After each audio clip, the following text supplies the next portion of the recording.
saduwanmu a yau Asabar. Watan Ramadan yana da kwana 15, hijira na manzon Allah sallallahu alaihi wasallam yana da shekara 1438. Dacewa da watan Jun yana da kwana 10, miladiya na da 2017, 2017 on the 10th June, yau ranar Asabar. Allah ya sake dawowa da mu a cikin karatun littafinsa mai girma Al-Qur'ani.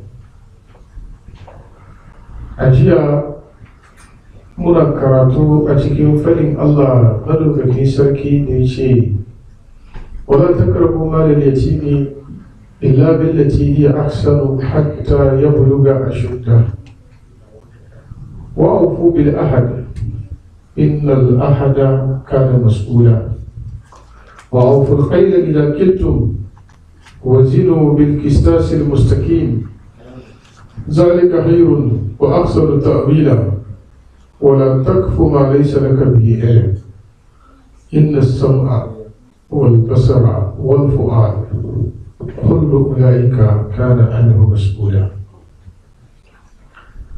أكرتم منجيها منكرتو فإن الله مدوكين سركي ليشي ولا تقربوا مال اليتيم إلا بالتي هي أحسن.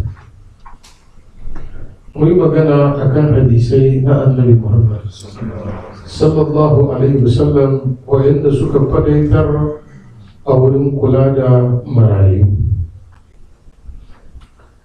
Sannan wannan aya ta yi shawa akan taba dukiyar maraya har sai ya girma ya balaga a lokacin a miƙa mishi haƙƙinsa matukan an gano shirya gare shi. فإن آنستم منهم رشدا فادفعوا إليهم أموالهم ولا تأكلوها إسرافا وبدارا أن يكبروا. Allah madaukakin sarki ya hana kada mutum ya ci dukiyar maraya ta hanyar barna wai gudun kan marayan ya girma zai kwace abin da ke hannunsa.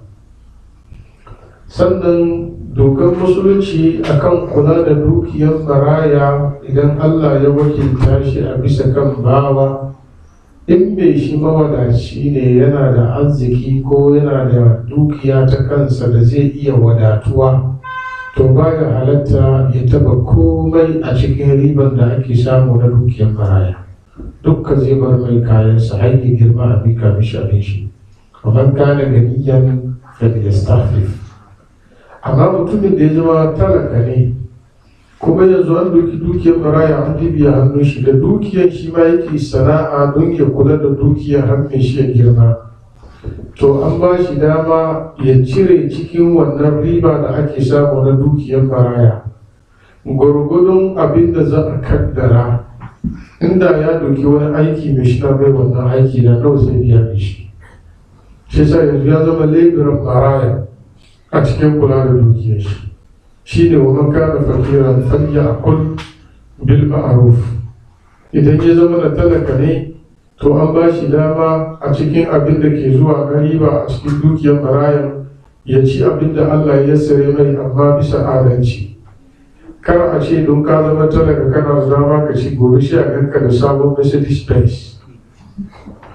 Layya da kyar kake yanka akuya wannan shekarar shi a ganka da manyan kanti za guda biyu. La, shari'a bai yarda da wannan ba. Abinda shari'a ya baka dama da a ce dukiyanka ne ka ba wani ya kula da shi, nawa za ka ba shi? In yarjejeniya ka ba shi koyi aiki, in ya kawo yana da 2%, to 2% za ka ta cirewa. Inda wani za ka ba ka agiri da shi kai ta ba shi 10%, to 10% za ka ta cirewa. Kun lura da magana? Sai sa idan ka zama talaka kuma yanzu kake aiki da dukiya, in ka bar dukiya zai salwanta, don za ka je ka kula da aiki ka nemo inda za ka ci abinci.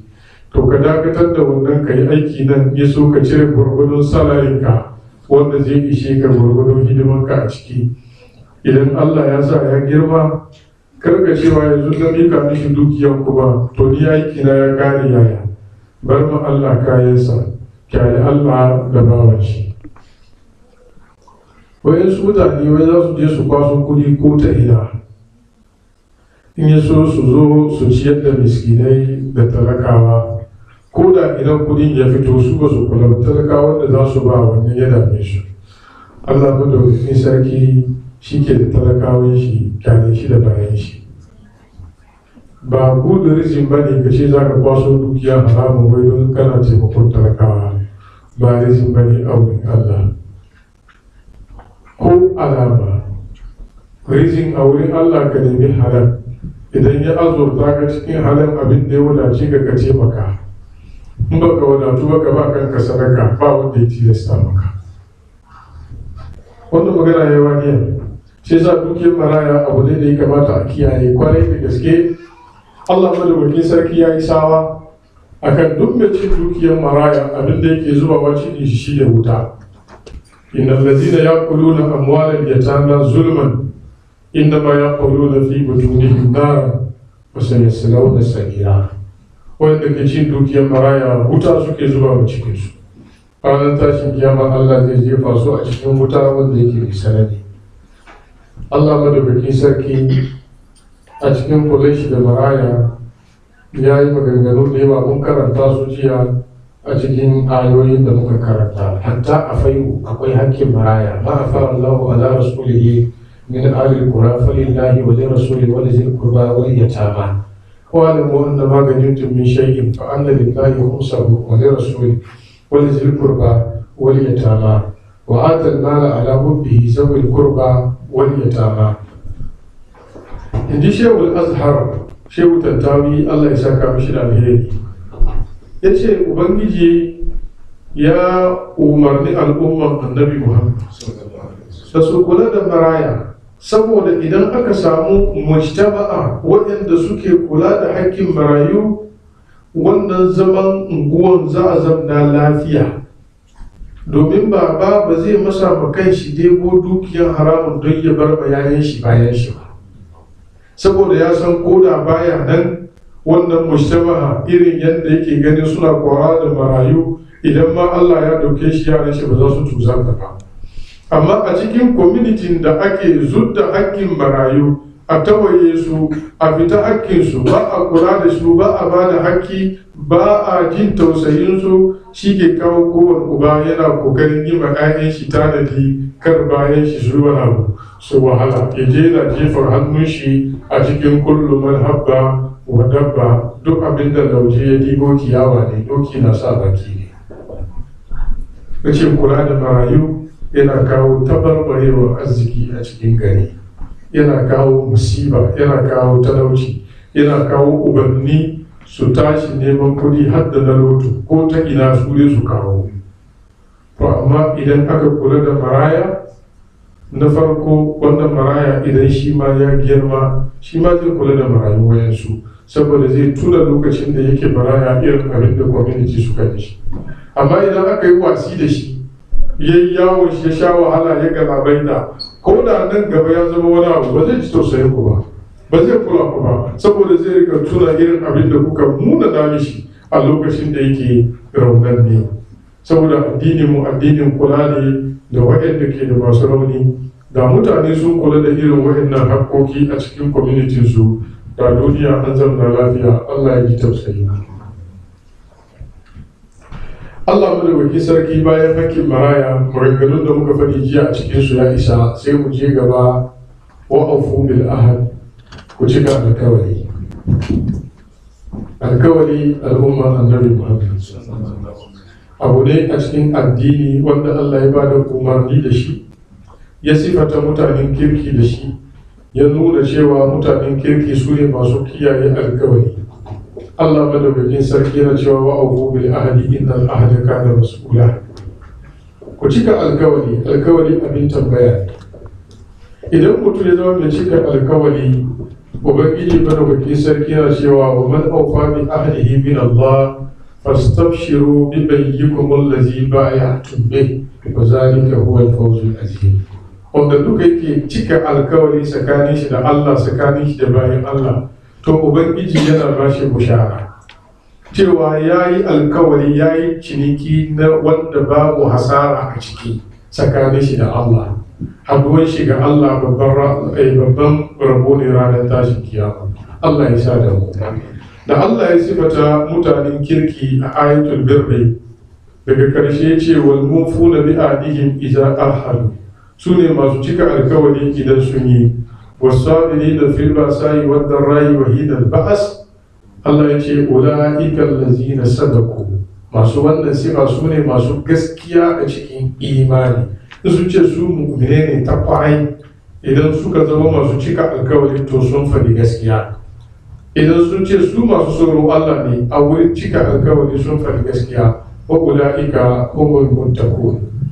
Ubangiji da ya yabi mu'minai, kad aflaha al-mu'minun allazina hum fi salatihim khashi'un wallazina hum 'anil lagwi mu'ridun wallazina hum liz-zakati fa'ilun wallazina hum daga karshe yace wallazina hum li amanatihim wa ahdihim, masu kiyaye amana, masu kiyaye wala kuma alkawari. Allah madaukakin sarki ya tsorar da wannan al'umma a cikin saba alkawari, cewa masu saba alkawari hukuma mai sanani yana bin bayansu. Allah ya ce innal ladina yashtaruna bi ahdillahi wa imanihim samanan qalilan ulaika la khalaqa lahum fil akhirah. Wa'anda suke sai da alkawarin su tsakanin su da Allah su yi wasi da shi, ya zama ta tafi haka kawai a banza. Alkawarin su tsakanin su da mutane su yi wasi, Allah ya ce wa'annan mutane su ne wa'anda ba su da rabo ranar tashin kiyama. Wasi da alkawari sakamakon shi ranar tashin kiyama baka da rabo. Allah ya kiyaye. Ubangiji ya sifata masu walwale alkawari da fasikai, fa ma wajadna li aksarihim min ahdin wa in wajadna aksarahum la fasikin. Wa'annan mutane da Allah ya halakar da su a wayancan zamani, yace ba mu same su masu kiyaye alkawari tsakanin su da Allah ba, sai dai mafi yawancin su saboda saba alkawari fasikai ne, inji Allah. Allah ya kiyaye mu. Allazina yanquduna ahdallahi min ba'di misaki, allazina idza ahadta minkum summa yanquduna ahdahum fi kulli marratin wa hum la yattaqun. Allah madauki sarki yace su ne masu walwale alkawari duk lokacin da aka yi yarjejeniya da su, walwalewa suke. Ubangiji madawaki sarki yana cewa allazina yanquduna ahdallahi min ba'di misakihi wa yaqta'una ma amara Allah bihi an yusala wa yufsiduna fil ardi. Allah madawaki sarki ya ambaci masu walwale alkawari, masu barna a bankasa. Allah ya kiyaye mu. Saboda kula da alkawari, mutum ko da mushriki ne, idan kai alkawari tsakaninka da shi, Allah ya hore annabi Muhammad sallallahu alaihi wasallam da ya cika musu alkawari. Ubangiji yana cewa illal ladzina ahadtum inda al-masjidil haram famastakamu lakum fastakimu lahum inna Allaha yuhibbul muttaqin. Hatta mushrikai idan an yarjejeniya da su bisa alkawari, waɗanda suka kiyaye naku ku kiyaye nasu. Allah yana son masu tsoron Allah. Saboda shi saba alkawari sifa ne na munafukai, saba alkawari sifa ne na ainihin wani fasikai, saba alkawari sababi ne na rashin rabo lahira. Annabi Muhammad ya ambaci mai walwale alkawari a cikin munafukai, ya faɗi sifofinsu. Ayatul munafiki salas: idza haddasa kaziba, wa idza wa'ada akhlafa, wa iza tumina khana. Ji annabi Muhammad yace alamar da zaka gane munafiki guda uku ne. In yayi magana karya zai yi, ya bude baki karya zaka yi. Idan yayi alkawari sai ya saba, idan aka amince mishi sai ya amince. Wani malami ya ce idan mutum ya saba alkawari, sifa uku ga duka sun bi shi. Ta ina? Tunda alkawari kai na yarda na yi, da baka yi ba ka yi mai kayi karya, ko ba ka ba? Sannan ka saba wannan alkawari ko? Sannan lokacin da ya alkawari da kai nan, kai yadda ya yadda nan ya amince maka, da ka saba alkawarin nan kayi wani hukuma. Ka gani ko? Al-Nasir ka gani? Guda ɗaya tak ya gama mutum siffan guda uku duka da munafunci. Shi sa saba alkawari munafunci. al'ummar annabi Muhammad. Lokaci yayi da za mu gyara, mu lura, mu kula, mu san cewa wannan addini idan muna yin ta saboda Allah ne to ya zamo saboda Allah, amma idan muna yi saboda gado ne ko gargajiya to wannan kuma maganar a sha ruwan shushaye kenan, karka jira sakamako a wurin Allah ranar tashin kiyama. Idan kana son ka samu sakayya wurin Allah ranar tashin kiyama to shine wa man arada al-akhirata wa sa'alaha sa'yaha wa huwa mu'min fa ulaika kana sa'yuhum mashkura. Daga cikin ayyukan samun lahira bayan ka ji tausayin baraya ka kyautata mishi, ka guji taɓa hakkin shi in ba naka ba, to ya zamo kuma ka cika alkawari. Innal ahda kana mas'ula. Al-ahdu a lugan alqur'ani yana zuwa da ma'anar alkawari. Muna ji da kyau? Yana zuwa da ma'anar al-mudda, wani zamani mai tsawo. Yana zuwa da ma'anar al'amuru, umarni. Yana zuwa da ma'anar alfarko, shine bambanci tsakanin abu kaza da abu kaza. Ka lura? Yana zuwa da ma'anar shugabanci. Amma zuwan shi a cikin alfarko bai da kaza wa kaza bai zo nassin Qur'ani ba, ya zo cikin nassin hadisin Annabi Muhammad. Al-ahadu bainana wa bainahum as-salam faman tarakaha faqad kafara. Kaji Annabi Muhammad. Dibanan al-ahadu wurin shine bambanci tsakaninmu da su, shine barin sallah, wanda shine yin sallah, wanda ya batta ya kafarta, ji Annabi Muhammad.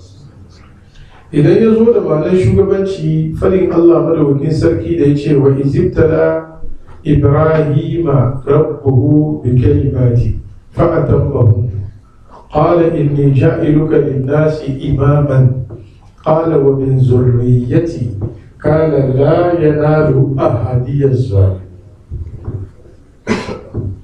Kun lura da kyau, wannan ahadiya a wurin wannan a shugabanci da jagoranci cikin addini, domin Allah ya gaya wa annabi Ibrahim bayan jarabtar da aka yi mishi ya cika ya pass exams da Allah ya mishi.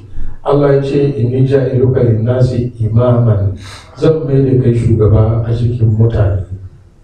Sai ya ce zuri'a na kuma, sai Allah ya ce daga cikin su wanda ya kauce kan bai samu wannan shugabanci, amma la yanalu ahadiya zalimi.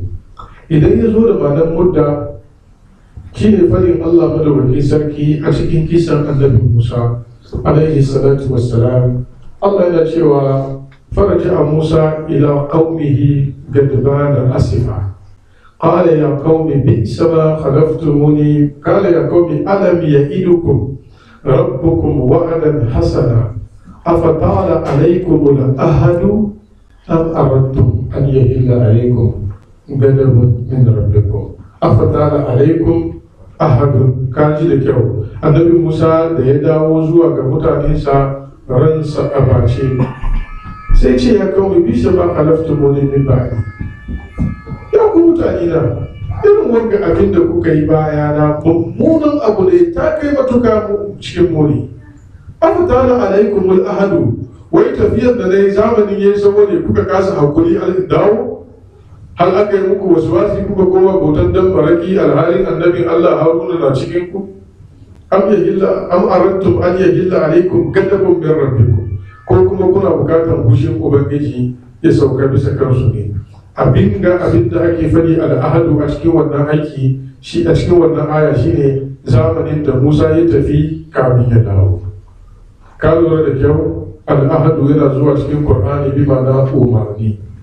Allah ya ce wala kad ahidna ila adama min qablu fa nasiya wa lam najid lahu azma. Hakika mun ba annabi Adamu alaihi salatu wassalam umarni da hani akan fakula min ha haisu shitu wala takarba, amma fa nasiya. Yana zuwa da ma'anar umarni, alam ahada ilaikum ya bani adama Allah ta'budu shaytan innahu lakum aduwwun mubin.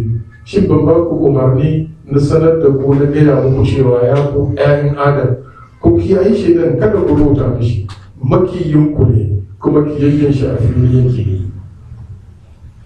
wannan a cikin umarni yakan zo da cewa Allah madaukakin sarki ya umarni annabi Ibrahim alaihi salatu wassalam wa ahidna ila Ibrahim wa Isma'ila an tahira baitiya lit-ta'ifina wal-akifina wa ruk'is sujud. Ahidna bi ma'ana amarna, mun ba annabi Ibrahim da Isma'ila umarni su sarkake gidana.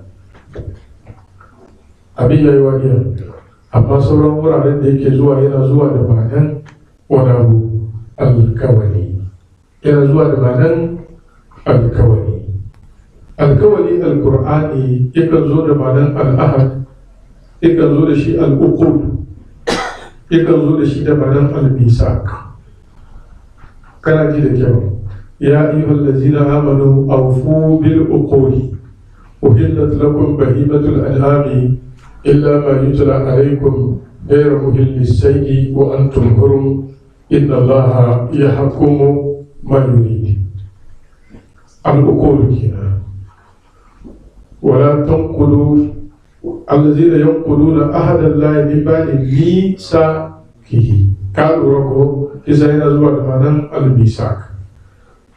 Wani su lokaci maluma kan bambanta shi tsakaninka da Allah, tsakaninka da bayin Allah, ko alkawari tsakanin mutum da mutum, ko alkawarin da ya shafi ciniki na saye da sayarwa, shi aka fi amfani da shi bisa kan al-uqud. Sauran yarjejeniya na gwamnati da gwamnati ko jama'a da jama'a ko kabila da kabila sunan shi al-misak. Sauran dukkan alkawari kuma sunan shi al-wa'ad ko kuma al'ahad. Ka gane difference?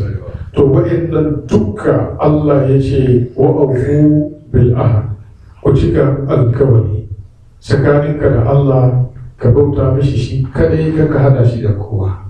Shine ma'anar la ilaha illallah. Tsakaninka da annabi Muhammadu kai mishi biyayya kai da kafa a cikin duk abin da ya zo gare shi wanda suka tabbata, wanda baka da jayayya a ciki, lokacin kake zama mu'mini.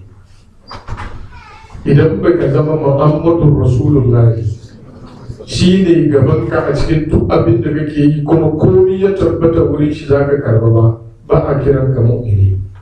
Saboda mu'mini na kwarai a gaban manzon Allah bai da zabin nashi. Wannan shine umarni na Alqur'ani.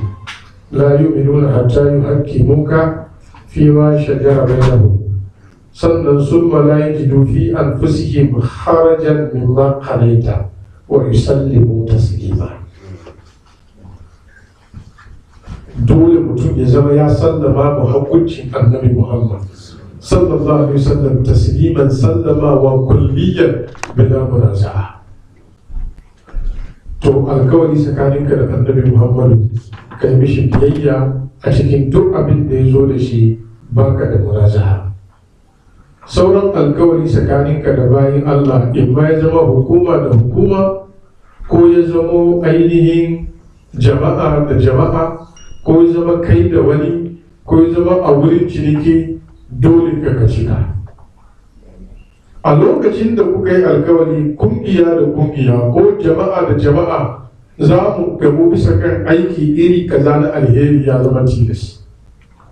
Ko da arna aka yi, ku ji da kyau, ko da kwamitin arna ne, kai da su kuka zanna kuka yi yarjejeniya, amma abin da za ku yi nan abu ne mai kyau da zai taimaki insaniyyar dan adam, ya zama dole ma mutum ya cika wannan alkawari. Annabi sallallahu alaihi wasallam tun kafin zuwan annabci akwai yarjejeniyar da mutanen Makka zalimai masu mutunci suka kafa kansu, suka kafa shi, ana kira abin hilfil fudul, taimakon marasa rauni a wurin masu falala. Idan mutum ya zo maka arzikin shi ya kare, in ya kai musu kara, su ne kungiyar da za su zama su duba yadda za a taimake shi. In an zalunce shi ne, su za su sai su kwace hakkin shi su bashi. In sata aka bai, su za su tattara mishi abin da za su bashi gujeri ya koma gare su. In ciwo ya yi, su za su tattara su taimake shi a bashi magani. Manzon Allah da aka kira shi bisa kan wannan abu, manzon Allah ya sa hannu a ciki, ya kuma ce an kira shi zuwa ga hilfil fudu. fil jahiliya yace walau tu'itu fil islam la ajabtu. A lokacin jahiliya an kira shi aka ce sa hannu cikin wannan taimako, yace na sa hannu, yace da yau ma cikin musuluncin ma aka kawo irin wannan da na sa hannu, ji annabi Muhammad sallallahu alaihi wasallam. Sai sa zaman lafiya da mutanen da ba su yi fada da kai ba cikin addini ko da arna ne dole ne. la yanhakumullahu anil ladzina lam yuqatilukum fid din wa lam yukhrijukum min diyarikum an tabarruhum wa tuqsitu ilayhim inna allaha yuhibbul muqsitin. Wannan shi ne Qur'ani. Al'umma annabi Muhammad sallallahu alaihi wasallam idan aka kiyaye alkawari za a samu babban alheri. Allah ne ya ji tausayi ku. Wa awfu bil ahd innal ahda, kaga alkawari kana mas'ula, abin tambaya ne gaban Allah ranar tashin kiyama. Baka da choice. Kowane alkawari da kai Allah ya tambaye ka ranar tashin kiyama. A lokacin da daga kai shi tsakaninka da Allah ba tarjuma ne. Ubangijin Allah ya ji tausayi ku. Innal ahda kana mas'ula. Irin wayannan ayoyi sun zo a cikin alkur'ani da kawo irin wannan nassi a wurare da yawa, lakin abin da muka faɗa cikin fiye kifaya je gaba malam. وأوفوا الكيل إذا كلتم وزنوا بالقسطاس المستقيم ذلك خير وأحسن تأويلا. وأوفوا الكيل، Ubangiji mulki sarki ce ku cika ma'auni idza kiltum a lokacin da kuka yi awo, wazinu sa'an nan kuma ku yi aunawa mutane lokacin da za ku sayar musu bil qistasil mustaqim, ko lokacin da za ku awo da ma'auni wanda yake mai kakkiya la ijaja wanda bata karkata ba, ma'aunin da bata balance ba, ma'auni irin na mutanenmu abin tausayi. Kasan da suna sai da masara garwa ne, ka lura in za su kawai su sayo masaran garwan sun kwangwani inside shi, cikin garwan an buga inside ya yi doro kasa da shi suke awowa. In sun zo wurin sayarwa suna da garwan da sun buga shi daga kasa da shi suke saidawa mutane. Masu wayannan halaye da na san su duka yau ba ko gudansu, na san su kuma shi Islam Station na san su, sun san ne. Yau duka ya zama abin tausayi. Duka in ka gan shi yanzu sai ka cire da gara ka ba shi. A lokacin kuma su ne mawadatan, ana sauke abin kwatakku ne. Amma alkawarin Allah gaskiya ne. Wallahi duk mutumin da yake taba wayon shi zai iya fidda shi, inda aka akwai musiba. Ba shi gobe ku tara mu sa sabon credit don kada gudan ya bulo abin ka yana wayar shi da bai harbi ko kankani. Suna complain too much. Kai ma mutane na gaya maka ka call kan layi shi kai ka sa tun da naka na gida ne in so su saurari ka kai musu gyale mu ba ka abin ka ba ka complain kuma ka kare ka fi kowa complain. Wa'aful kayla idza kiltum, idan kun je awowa ku cika, in kun za ku auna wa mutane ku cika. Wazinu bil qistasil mustaqim, in za ku auna kuma ku je da scale wanda yake mai kakkiya. Zalika khairu, wanda shine mafi alheri gare ku a wurin sawowa da kuma lokacin sayarwa. Wa ahsanu ta'wila, shine mafi kyawun at-ta'wil, shine makoman sha'anin ku a karshe.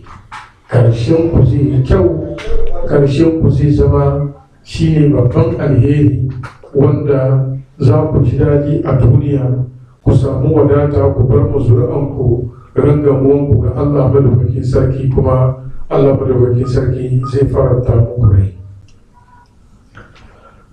Ma'auni a addini ya shafi kowane abu wanda mutum yake sai ko yake sayarwa.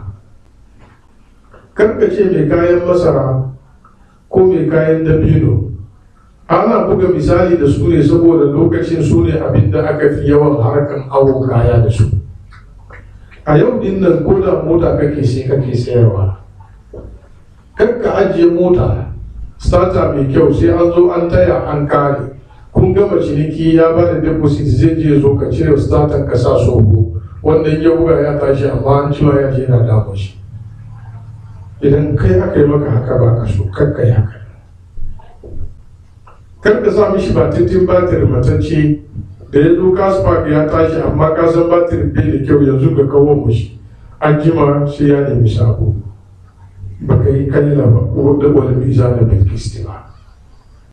To ku yi kiyasi cikin dukkan komai, kowane irin abu da za ka sai ka sayar.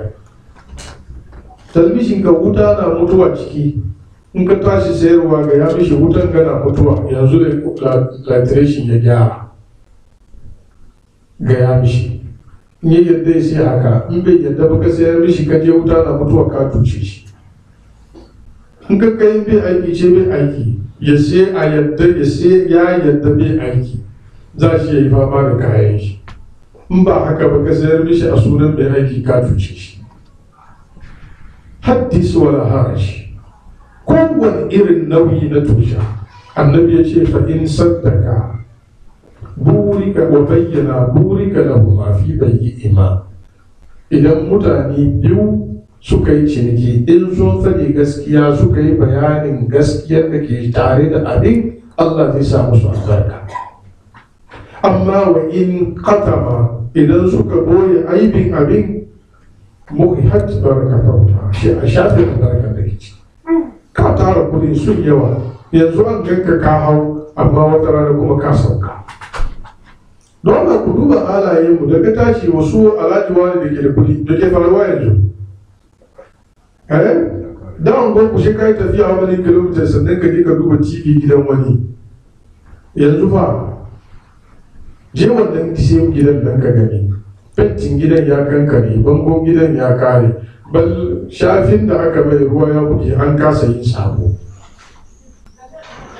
Ire-iren waɗannan hanya na neman arziki su ne sababi al'umma annabi Muhammad.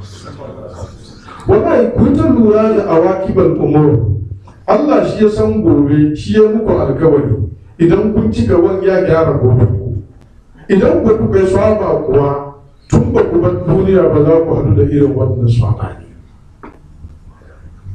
Maganar mu wa man arada al-ahirata wa sa'a laha sa'yaha.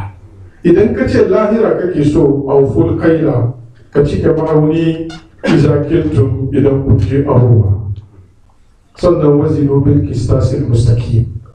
Ku yi awo da ma'auni mai gaggiya. Saboda muhimmancin wannan Qur'ani ya zo na farko yayi babban sawa ga mutumin da ke tawaye mudu. Wailun lil mutaffifin allazina idza iktalu ala an-nasi yastawfun wa idza kaluhum aw wazanuhum yukhsirun. Kajinasi ala yazunnu ulaika annahum mab'usuna li yawmin azim yawma yaqumu an-nasu li rabbil alamin. Bani ya tabbata ga masu tawayin mudu. Idan sun je awowa wurin mutane sai su cika masaran masu mai rufa. Sai ka san kun ya cika ko wani rufan da ake kara mishi kai. Amma wai iza kaluhu, idan su za su auna su sayar, an waza duhun ko amma almizan ko alkaila din yuksiruna shi su tawaye. Allah ya ce me yasa suke yin haka? Wai ba sa zaton cewa za a tada su ranar tashi kiyama ne ga wani babbar rana, liyaumin azim, yau da yakubun nasu da rabbil alamin. Ba abin da ke kawo wannan illa daudar zuciya. Idan zuciya ta yi dauda ta yi sasa, abin da ke zuwa kenan. Ce kalla bal rana ala qulubihim ma kanu yaksibun. Abin da suke yin nan ya rufe zuciya, ya bar hasken Allah bai reflect a ciki, tsoron Allah bai zuwa wurin, wa'azi in ya shiga nan yana fita nan. Shi yasa ka yi hau ka sauka ba za su sake ba. Kuma da ya zama halin mu muna ganin karshen mu. Allah ne ya ji tausayin mu. Allah ya ce a cikin alkur'ani mai girma, wala takrahu malal yatimi hatta yabluga ashudda wa awful qayda wal mizana bil qist la nukallifu nafsan illa wus'aha. A wurin awo akwai abin da ya fi karfinka, wataƙila rabin masara ka ɗaya zube, wani kila guda wani biyu, wannan Allah bai tilasta maka. Gwargwadon abin da ka tabbatar da cewa shine adalci a zuciyarka, falillahi alhamdu. Amma wanda ka san abin da ba daidai ba ne, dole ka kiyaye. Annabi Shu'aibu alaihi salatu wassalam, Allah ya halakar da garin shi gaba daya saboda sun tawaye mudu. Wanda a yau kai baka gani shi komai, amma al'umma guda aka rusa su. Wa ila bayyana akhahu Shu'aiba qala ya qaumi ibudullaha ma lakum min ilahin ghayruhu qad ja'atkum bayyinatun min rabbikum fa'awful qayla wal mizana bil qist wa tab'asu an-nasa ashya'ahum ولا تقولوا بكل سرعة تؤيدون وتصدون عن سبيل الله ومن آمن تبغونها عوجا واذكروا إذ أنتم كثير فكسركم وانظروا كيف كان عاقبة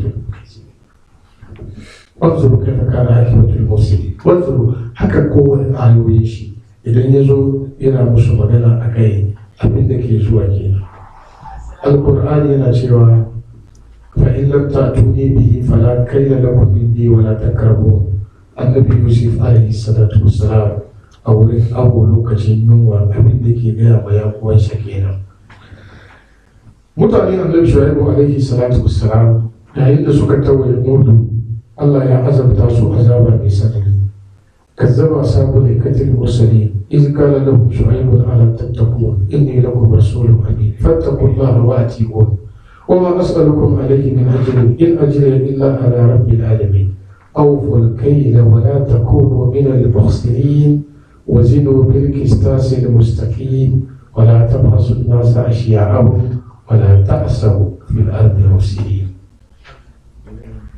أمانة مسجبة الله يكيف غيرني الله يكيه وبقي يجي وأوفوا الكيل إذا كلتم وزنوا بالقسطاس. القسطاس شيء الميزان. Ka lura ko saboda shi wayan su ayoyi idan suka ambaci kaila sai su ambaci almizan. Scale da weight shi ne difference tsakanin su. Ka lura abin da ake weight da kuma scale. Akwai dika kun san weight me weight? Wanda za ka sha kai weight kenan. Scale kuma shi ne wanda ke balancing. To alƙail da almizan. Alkistas ana nufi da shi almizan. Allah ya ambace shi su duk kawai ne a cikin alkur'ani daga wannan wuri sai kuma na can suratul shu'ara. Sauran wurare duka auful kaila wal mizan.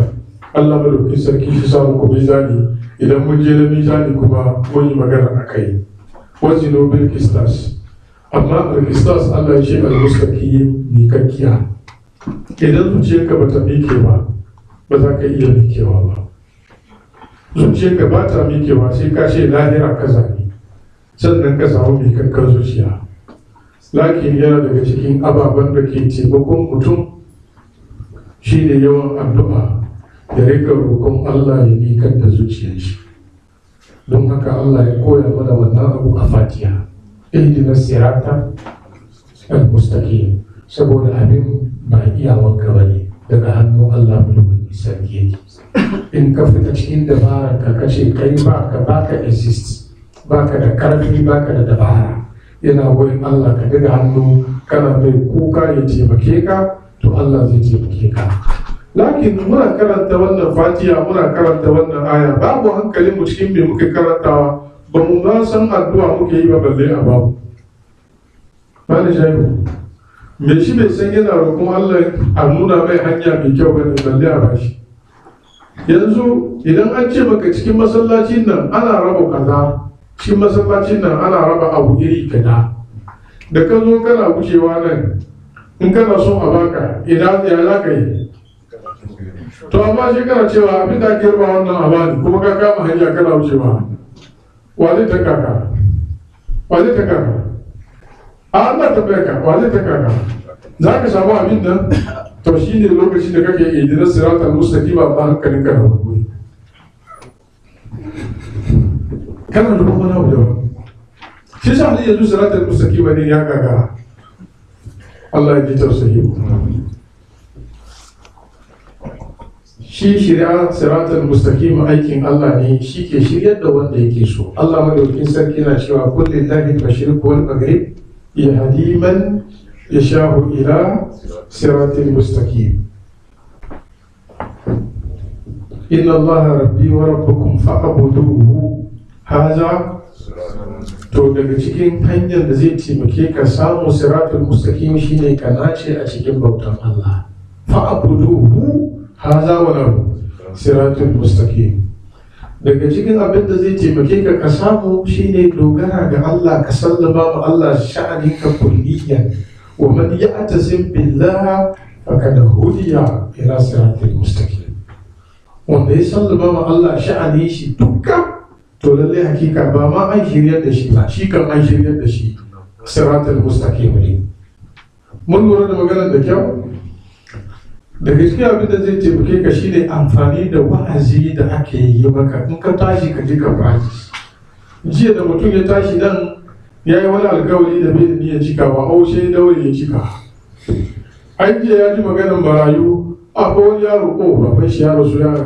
abokinmu ne ko shi cire 50 euro shi ce a aika mishi sai bai rigar sallah practice abin da kake yi walau annahum fa'alu ma yu'azuna bihi لكان خيرا لهم وأشد تثبيتا وإذا لآتيناهم من لدنا أجرا عظيما ولهديناهم صراطا مستقيما.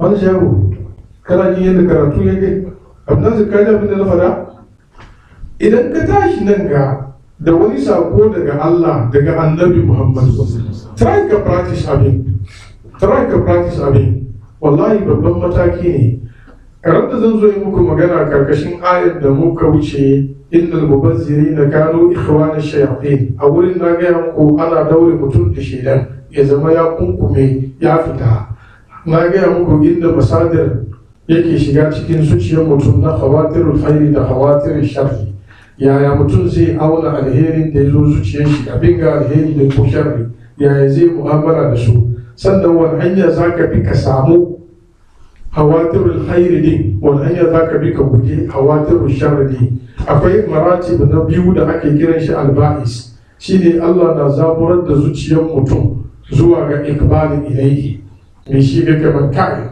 yanzu dai ga ya isa kana bari sallama kawai in nemi ma Allah wuri a cikin zuciyana yi mishi biyayya ko na samu yardan shi Allah na iya jefawa cikin zuciyar bawa ya fatalkar da shi bawa kuma yana tashi shi kuma ya nemi sannan in ka samu alba'is din shi ma yana da igiyar da zaka daure shi yadda ba zai gudu ba saboda wani lokaci ka ga mutum imanin shi ya karo sallah azumi yana nan ya tashi sallah masu ba musulunci ana nan kwana biyu kuma kaga ya fara wuri yana dan ragewa a kuma zo ba ganin shi kamar da lokacin da abin ya increase nan ya samu ba'is yana bukatar ya yi ma abin nan turmi ya mai good foundation ya rike shi a cikin zuciyar shi yadda ba zai lusuga ya koma baya kuma rashin sani waɗannan igiyoyi mana shafa akwai mushkila billahi lazim watakila karama yanzu abin da nake fari wa wasu ba su fanta direction da nake magana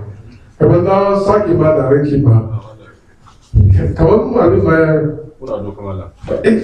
akwai mushkila wallahi dole ne mutum ya san me ake kira alba'is ya kuma san abin da ke kawo shi in ma ka same shi kyauta daga Allah to ya za ka rike in ma kai kokari har ka je ka kai wannan wuri ya za ka yi ka kama shi duka yana bukatar yana da turmi yana da igiyoyi yana da ababen da zai sa mutum in ya rezi imanin shi yadda ba zai koma baya ba saboda al'imanu ya zidu wa yankusu mumini bai taba yadda aikin alherin da ya yi na jiya da na yau ya zama daidai la abin da kai jiya da kai irin yau na alheri duka suka zama daidai kai ka rage ya kamata wanda za ka yi yau ya fi na jiya na gobe ya fi na yau na jibi ya fi na gobe wannan shine hauhawa da shi za ka hau ba kana son daraja ta bane kana son daraja kai kana wuri guda to ina ga wanda ke komawa baya. Allah ya ji tausayi. Shi yasa dogara ga Allah sababi ne na mutum ya samu rahman Allah, ya samu ubangiji ya dibiya shi bisa kan siratal mustaqim. Fa amma allazina amanu billahi wa atasamu bihi fasayudkhiluhum fi rahmatin minhu wa fadlin wa yahdihim anan ga yace ilayhi siratal mustaqim. Allah madauki sarki zai ja su ya shiryar da su zuwa ga daikakken hanya. Wannan dai na kawo shi munasiba ne bisa kan kalmar wani al-mustaqim wazinu bil qistas al-mustaqim zalika khairun. Wannan shine mafi alheri gare ku wa ahsanu ta'bira, shine mafi kyakkyawan makoma a karshen sha'ani.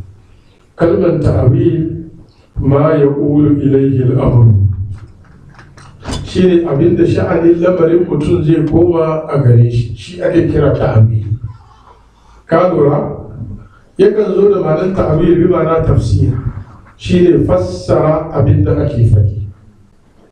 Allah madaukakin sarki ya ce fa amma allazina fi qulubihim zaygun fayattabi'una ma tashabaha minhu ibtiga'a al-fitna wa ibtiga'a ta'wilihi wa ma ya'lamu ta'wilahu illa Allah war-rasikhuna fil ilmi yaquluna amanna bihi kullun min indi rabbina wa ma yadhakkaru illa ulul albab. A suratu Ali Imran ta'wil Allah yana nufi a wannan wuri shine sanin fassara abin da ya rikice musu. Wa kadhalika yashtabika rabbuka wa yu'allimuka min ta'wilil ahadith. Haka ake biya wa annabi Yusuf alayhi salatu wassalam. Allah ce wa kadhalika makkanna li Yusuf fil ardi wa linu'allimahu min ta'wilil ahadith. Daga karshe ce ya abati hadha ta'wilu ru'yaya من قبل قد جعلها ربي حقا وقد أحسن بي إذ أخرجني من السجن وجاء بكم من البدو من بعد أن نزغ الشيطان بيني وبين إخوتي إن ربي لطيف لما يشاء. الله مدوكي سركي أوين من تعبيرات ديكي زوا أشكين القرآن أنا نفي لشي ونعمو أنا نفي لشي فالسعي. تعويلي yakan zo da ma'anan karshenka ko abin da kake jira. Hal yanzu runa illan ta'abila yau ma ya ci ta'abilu ya kodun lajina kan jira yau ma ya ci ta'abilu ya kodun lajina. Ranar da ta'abilin abin da suke jira zai zo shi ne wadawaran da za su haɗu da Allah madaukakin sarki, ran da karshen abin zai bayyana a gare su. Amma wanda muke karantawa a yanzu wa a sanar ta'abilan shine mafi kyakkyawan al'aqiba karshen lamari, kamar yadda ce ya yi wallazina amanu ati'u Allah wa ati'u rasula wa ulil amri minkum fa in tanazatum fi shay'in farudduhu ila Allah war rasuli in kuntum tu'minuna billahi wal yawmil akhir zalika khayrun wa ahsanu ta'bila. Magana yayi waliya Allah madaukakin sarki shine masani. Wannan je gaba. ولا تقف ما ليس لك به علم إن السمع والبصر والفؤاد كل أولئك كان عنه مسؤولا. ما شاء الله.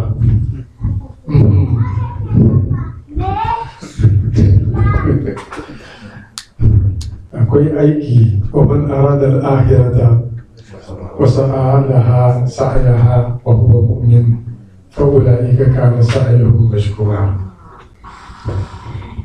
بالمناسبة بالمني تذكير نازو cikin karatu yau cikin hayyaci na bani cikin hayyaci na sosai a gaskiya, shi yasa watakila kuna gani ana da kakkaucewa, amma dai watakila magana yayi ko na samu labari na rasuwa mai zafi kuma ya faru tun last week, amma wallahi barancin ga nashi an jima za mu yi mata addu'a insha Allah. Gobe mu yi mata addu'a. Ita ne ummu don ummu da muka zauna da gare shi da muka sani mai suna Franki Almani, wanda ya zauna Tarnot ya koma yana England. Mai ɗakin sa da ake ce mata ummu uwar gidan Allah ya mata rasuwa. Suka kai yaushe ne kuka zo ka same nan na gane cikin layin na magana kamar awa uku ne da shi muna fira. Allah madauki sarki ya karbe ta ta koma ga Allah.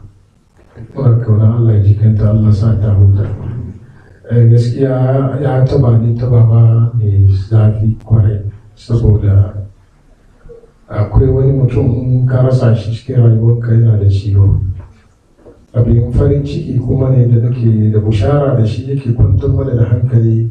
Yariyan nan ta kama Allah sosai, mai ibada ne kwarai da gaske, mai girmama mutane ne, mai matukan kunya ne, mai biyayya ne ga miji kai da kafa, wanda ba ta da baya-baya cikin sha'aninta. Saboda shi lusunta ya taba mu sosai. Alhamdulillahi muna da bisharat da ya zo wurinta da ikon Allah tana cikin aljanna insha Allah. Ba ta yi wasa da ibadanta ba ko kankai. Har karshe ana gaya mini da zo yar uwar tana kusa da ita lokacin da ajali zai zo, tana karatu, yar uwar na amsawa, yar uwar ta karanta tana amsawa cikin wannan ta koma ga Allah. Kwanaki tana gaya mana rubiyan da ta yi cewa mijinta ya gina mata wani gida mai kyau cikin mafarki. Ya zo yana gaya mata nan ga ne makomanki, nan ga zan gina miki, ya kare ma ya ce mata tafi ta shiga. Cikin rashin lafiyan ga tana ce mana gaigatin kadirin gari da ba ta yarda can za ta je ta yi, to ta wuce can ko gaskiya rashin gungun na rasa duk da nake duban karatu na da duba ne. Karatun da labarin ya zo wani na komai na ya sake. To ma na hanyar hal abinda muka yi muka faɗi shi kenan. Wani takfu ma laisa laka bihi ilm. Kalmar takfu malum masu magana a kai da yawa sun ja juna. Na biyu, na farko dai kai shi ne biyayyen abu. Ka bi abu har ka gane kololuwan sha'anin yadda yake. Kana ji a cikin hukunci nan gaba za mu zo mu faɗi hukuncin masu alƙa'if yadda ake bi da sha'anin su, wanda suna bin bayan daddarin sha'ani har su zo su saba da yadda hakikalin lamarin yake. Akwai wani mutum wata rana manzo Allah ya shigo gida ya iske da Aisha radiyallahu anha yana cikin farin ciki da dariya. Sai ta tambaye shi lafiya murna haka, shi ta yi cire ta ai yau alƙa'if ne ya zo ya iske Usama ibn Zaidin da Zaid ibn Harisa suna kwance cikin barko guda sun kuma rufe kansu, amma kafansu na waje. Da ya duba ya ce wannan kafan nan da na kafan nan na cikin mutum guda ne. Ta hanyar shi suna iya, to saboda shi malaman fikihu sun maganganu a kai cewa wanda ke bin bayan gurabun abu. A kalmar shi yakan zo da ma'anar kada ka shiga cikin abu. A kalmar shi yakan zo da ma'anar kada ka faɗi abu. To amma haɗa shi da ilimi ya tafi ma laisa laka bihi ilimin, sai ya shafi dukhulul awwaliyya, shine faɗin abin da baka sani ba. Kar ka ce ka gani in baka gani ba. Kar ka ce ka sani in baka sani ba. Sannan kuma kada ka yi biyayya da harkar da baka san inda za je a kare ba. Karka John ƙungiyar da baka san ina asalin su ina za su je su yanki ba. Kakkai. La takafu. Wanga wani ga ya shiga cikin fassarar da duka ga koma a cikin kutubu tafasir. Za ka ji malamai abin da suka faɗa. Ma laisa laka bihi ilmun, abin da baka san shi ba. Inna sam'a, ka sani ji, wal basara da gani, wal fu'ada da zuciya, kullu ula'ika dukkan ababen ga da aka ambatan ga kana anhu mas'ula, abin tambaya ne gare su ranar tashin kiyama. Malaman tafsiri a cikin ayan nan sun ce Allah madaukakin sarki ya yi sawa ga takridul a'ma. Ka san ba na takridul a'ma shine kana follow abu kawai follow makafu wanda yana bi ne kurum bai lura da gaskiya da rashin gaskiya, bai damu da dalili ko rashin dalili, bai damu da abin yadda tun da dai shi wani yake so shi yake so kawai shi ke a gangara. Wani ma da ya ji daɗi cikin yan audio suna wai mun kuta ne masu da yi.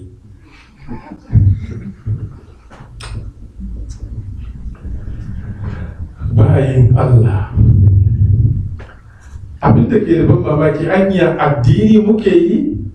Idan addini muke yi nawa na Allah da annabi Muhammadu, wanda Allah ya ba annabi Qur'ani, to wani Qur'ani ciki muke karanta. Inda wannan Qur'anin ne, to ga abin da Allah yake faɗi ma wanda ya karbi addini ya yi, la takfu ma laysa laka bihi ilm. Kada ka yi biyayya a cikin abin da baka san sha'ani shi. Kawai wai don ka yadda da mutum ko don kana so kawai ka bi shi ta ke sa na ce muku addinin ku zama hatu burhanakum in kuntum sadiqin. Dare yayi gari ya waye. Mutum zai canji yana tambaya su wa ke ba da high rate, amma zai addini shi ba ruwan shi ko ba haka na ba. High rate ma difference nawa ne, amma ka damu 1,000 euro 2,000 euro a kara maka 100 gara, amma ka kula da wannan ba ka bar book ka zo ka je ICC LCC to da yake ban zuwa na rawa na da shi ICC.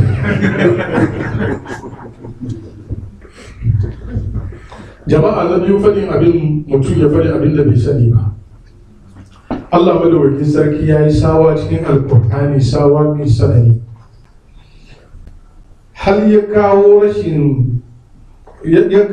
fadin abin da baka sani ba, musiban shi cikin addini ya fi kai shirka. Ku ji da kyau, addinin gaba kayan wasa ba ne, da abin ya zama kayan Facebook kowane mai handroid shi zamna gidan shi faɗa abin da ya gama ma. Kowane mai ido guda ya samu kanshi cikin makafi wai shi ma malami, kuma in an fasa ido bai komawa gefe ya ce ido guda ma ya fashe ko nemi sabo, sai a shiga ciki kawai ana ma mutane hayaniya. Allah yana ce kul inna ma harrama rabbi al-fawahisha ma zahara minha wa ma batan wal isma wal baghy bighayri haqq wa an tushriku billahi ma lam yunzil bihi sultana wa an taqulu Allah ma la ta'lamu. Duk wanda ke zuwa baya girman shi ya fi wanda ya wuce gaba, wanda ke zuwa baya girman shi ya fi wanda ke zuwa gaba.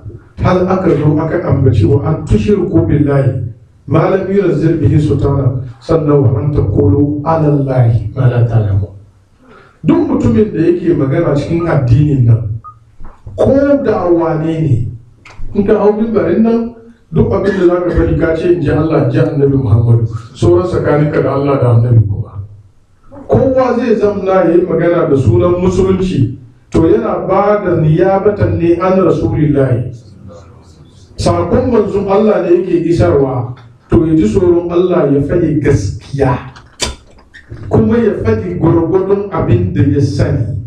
Abin da bai sani ba ya yi shiru. In an tambaye ka baka sani ba ka ce ban sani ba, wanda ya fi ka ya ce bai sani ba, an zamna lafiya.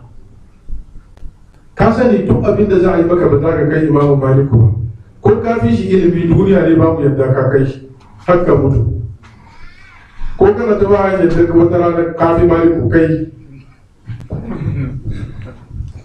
An zo ajiye shi aka mishi tambayi matsaloli fiye da nawa 40 da wannan wani abu, fiye da 33 ya cewa bai sani ba. Ce me da bai sani ba ce bai sani ba ya futa.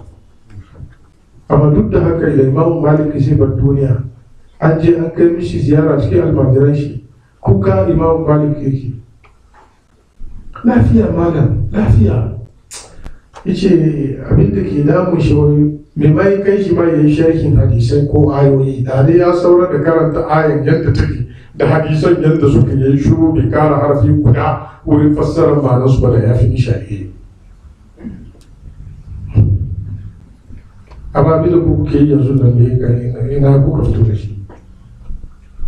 Mutum bai jin kunyan Allah bai jin kunyan Annabi Muhammadu bai tsoro don dai wanda ke zaune ga gaban shi ba mai cewa ina hujja ba mai cewa ina dalili ko kuma don ba su da hankali sai ya zamna kurum ya faɗi son ran shi da son zuciyar shi ya faɗi ƙarya ba hujja ba dalili bari ya mummurda ka duba mutumin da ke cewa wai hadisi ya fi aya ga muhimmanci wai hadisi alaikum bi sunnati ya fi wasu makumul musulmi na karfi wai Allah ina mata ayyuhal umma to ko Allah ku da kuke ji ba ku da hankali kai tun da kake ka taba jin wani malamin tafsiri ya ce wai aya huwa sabbakumul muslimina Allah ya share an share shi mansuhi ne ka taba jin mutum guda da ya kawo habarul ahadi ya ce ya fi aya karfi haka kawai saboda ra'ayi haka kawai saboda sun zuciya haka kawai domin mutum ya samu wasu group ya kamata a kipu su no matter how it is. Wallahi abin gana da ban mamaki don Allah ku falka ku da kuke yi. Malam idan akwai nassi sarihi kati'ud dalala kati'ud subut ba ka bukatar tawili ko ina. Ka san kati'ud dalala direction ayan guda ne bai karban wani tawili. Kowane mai yare irin wannan nau zai gaya maka kuma ya tabbata lalle ya tabbata ba abin da ya tabbata cikin labaran annabi da ya fi Qur'ani katiyu subutu ne amma aya yana ya zama katiyu dalala ko zama zanniyu dalala in ya zama zanniyu dalala malamai na da dama su sa baki wannan ya ce ma'anar shi kaza wannan amma ya zama katiyu dalala bai da direction yanzu an ce kul huwallahu ahad wai ka gaya musu Allah nawa ne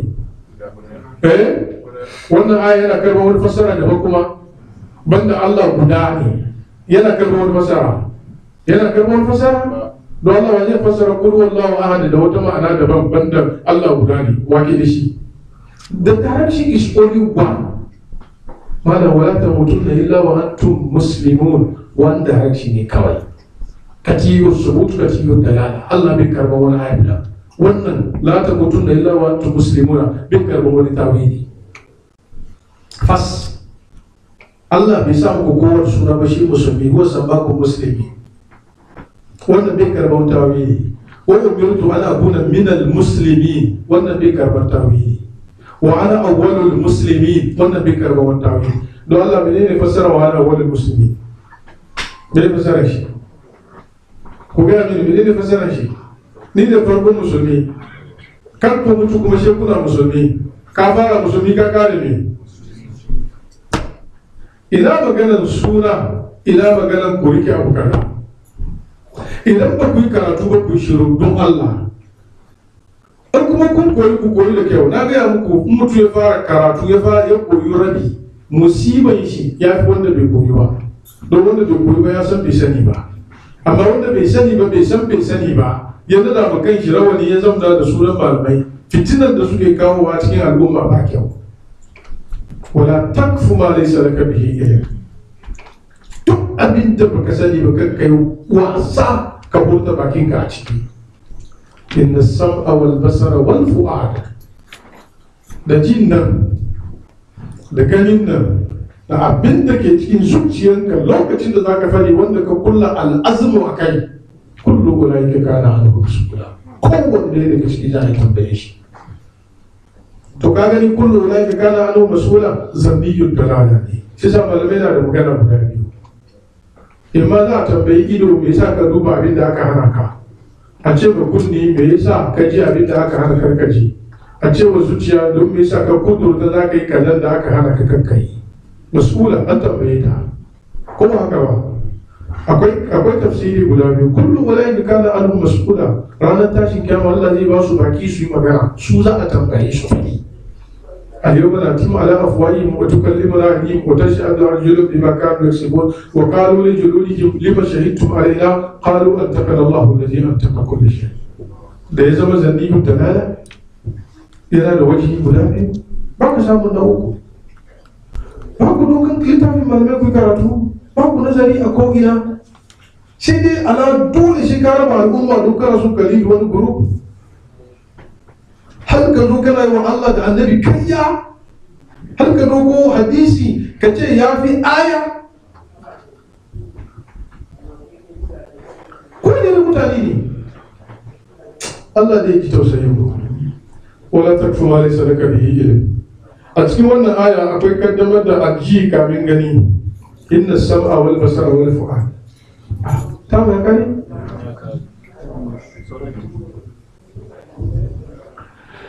يا ربنا لك الحمد ربنا ظلمنا انفسنا وان لم تغفر لنا وترحمنا لنكونن من الخاسرين اللهم ات نفوسنا تقواها وزكها انت خير من زكاها اللهم يا غافر الذنوب ويا ساتر القلوب اغفر ذنوبنا واستر عيوبنا واغفر لنا في الاخره والاولى ربنا اتنا في الدنيا حسنه وفي الاخره حسنه وقنا عذاب النار